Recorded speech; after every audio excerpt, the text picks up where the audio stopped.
Well, let me tell you this, folks. Newsom is doing all these CEQA reforms, and it's not going to go anywhere. He's trying to masquerade as some sort of moderate. Are you kidding me? People need to learn about what he's doing in this state, and he's advertising this nonsense redistricting. I mean, come on. He's saying it's only going to be for 3 election cycles, but here's something that I learned.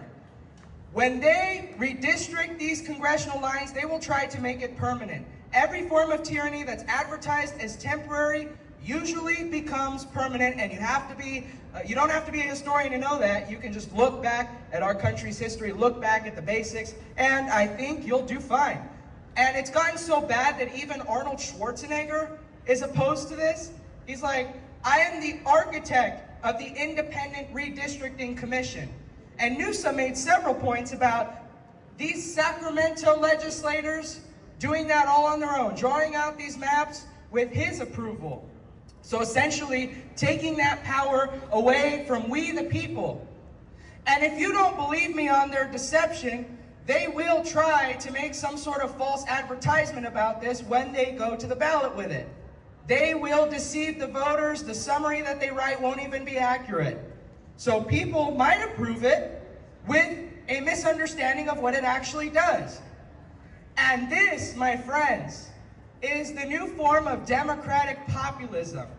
He's going to change his positions based on what he thinks the public will favor the most. And he'll be all slithery. That's what chameleons do. They change their viewpoints. They hide what they actually believe. They hide what they're doing behind the scenes. And look at the people who he's friends with down in Congress doing all the stock trades. That's why when they're passing this Pelosi Act through the Senate Finance Committee, it's not their intention to pass it through the full House. Why? Because it would get them and their spouses to give up any sort of investments that they have, those financial instruments, within 180 days of the passing of the bill.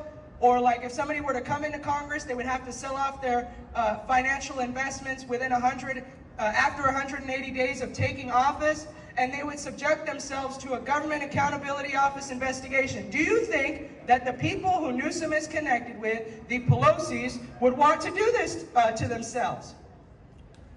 I mean, if they don't get to trade, if this bill hypothetically passed, next it would be their friends, their cronies, their staffers, everybody else. And even look at what they're doing here with the water. You can't get water right now. You're in the Palisades. You can't get the water. You can't rebuild the homes. But what they're going to do is they're going to exempt these water districts that are upgrading their water systems from lawsuits over chromium-6. You can get lung cancer. You can get nasal problems, sinus cancers, all sorts of things from this chemical. What do they want to do? They want to protect their own bottom line. Let me tell you, folks, I'm a guitar player, and I'm going to have to start making some parody songs about these folks because they are some big, big clowns. But you need to know what's coming down the line. It's a very serious matter. We're spending all sorts of money to sue the administration.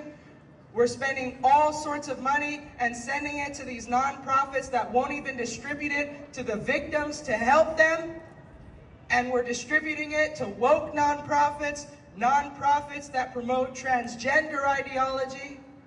But it's not anything to do with helping the commonwealth, with helping the common man and the common person.